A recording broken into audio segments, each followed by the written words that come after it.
Alrighty, fellas, what's going on? This is your boy Umbra bringing you another video uh, gameplay commentary here, and this is a little cargo hardpoint multi-team playing with my friend Example and some random that was a fanboy because I smashed him earlier. So we had some fun on this map. Actually, at the beginning, I was getting really frustrated because I couldn't get my streaks, but I eventually got them, thank God. Um, But as you might tell from the title, this can be some different updates for competitive gaming, what's going on in the competitive world. First of all, um, big news, at least from my understanding. As some of you may know, there was an age limit for, or supposedly an age limit for MLG Dallas. That is now been determined that is not the case. MLG Dallas will be open for all to attend, obviously. I think there's like a 12, 13-year-old age limit, but I'm pretty positive that anybody below that doesn't know what competitive gaming is.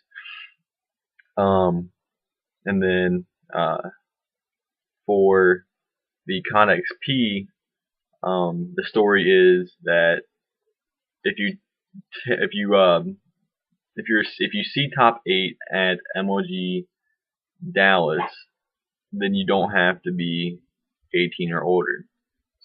You automatically qualify. However, if you're going straight through league play, then you do have to be 18 years of or older, according to my sources. Now, there's speculation as to why this is. In my opinion, it's probably because of the money they'll be spending to send people to the event itself. So you really want to make sure that those people are responsible and actually going to show up, because you're not going to want to pay and have arrangements for people to attend this COD XP and then not show up and then have a 15-seeded tournament, yada yada yada. That'd be pretty embarrassing. So usually an 18-year-old person would be more reliable than maybe like say a 14-year-old person, just because the 18-year-old person has more, you know, say over what he or she does, as opposed to a 14-year-old who's kind of at the discretion of their parents.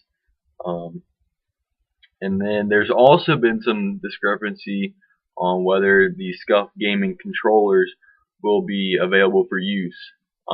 Now, I will admit I'm a little biased towards the Scuff Gaming controllers. I myself, I think they're great controllers. I have nothing wrong with the product. I think the product itself is great. It does what it needs to do.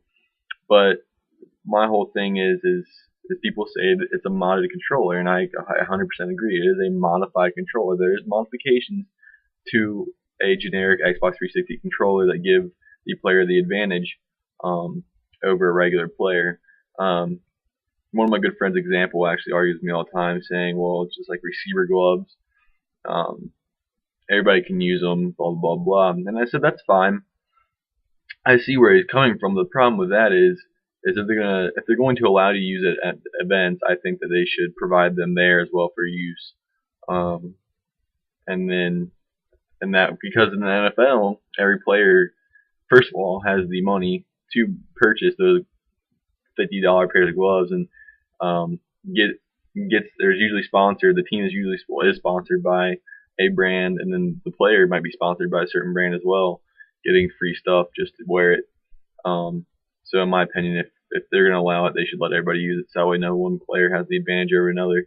For those of you guys who don't know what SCUF controllers are, SCUF controllers are basically regular Xbox 360 controllers that have paddles on the back that allow you to um, use buttons without moving your fingers away from the analog stick. So the buttons are actually on the back as paddles, and they're usually A and B, so that way you can drop and jump shot without moving your fingers away from the analog stick, which is a huge advantage from having to learn how to aim, jump, and then shoot, as opposed to just being able to do it all in one motion all at one time.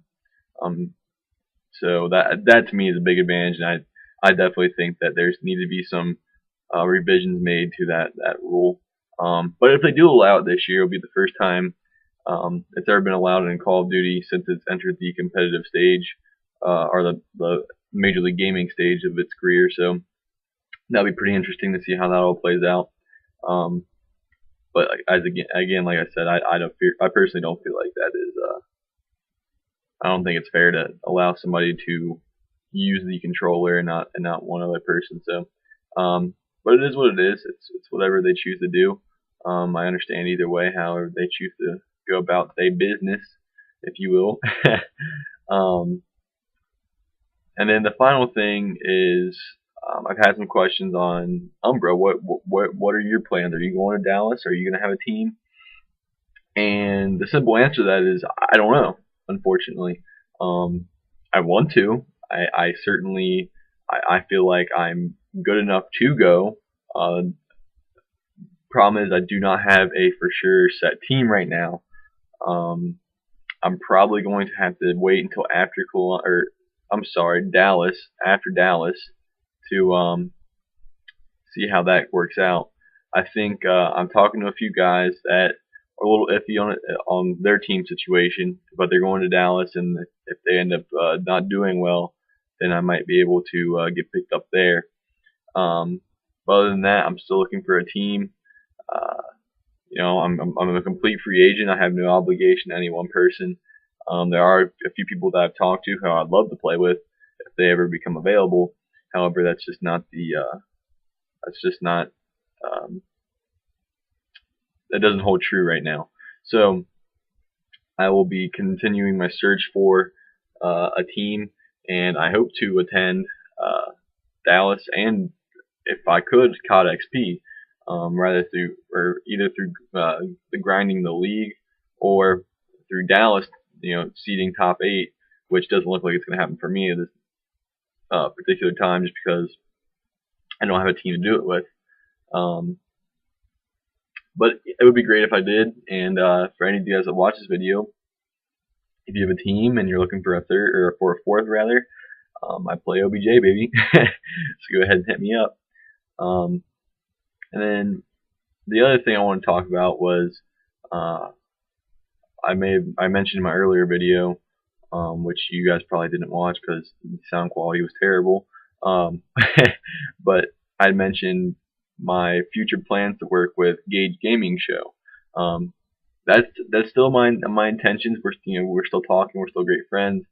It's just he lives on the West Coast, I live on the East Coast, and I still go to school. So our schedules kind of conflict. Plus, he's been kind of taking a break for a little while, just hanging out and just having enjoying his time off. So that is still the plan, is to come out with our show. Again, I don't want to release too many details. I really want to be able to come out and really surprise you guys and open up a large fan base, and hopefully you guys enjoy that. I think you will. I think it's a great show plan that we have planned. It's going to be in podcast format, available for you on YouTube, or maybe we might do it on Twitch too. I don't know if we're going to do a live or recorded. That's really going to be up to our discretion as we go along. My plan was at least that we would try it live, and if it was well perceived that way, then continue to do it that way. But if it wasn't perceived well live, then we'll go just recording it and then posting it up that way. Basically, you guys decide on what we do there. It's really up to you on how it goes out and how it plays out and how you enjoy it, which I hope you do enjoy it.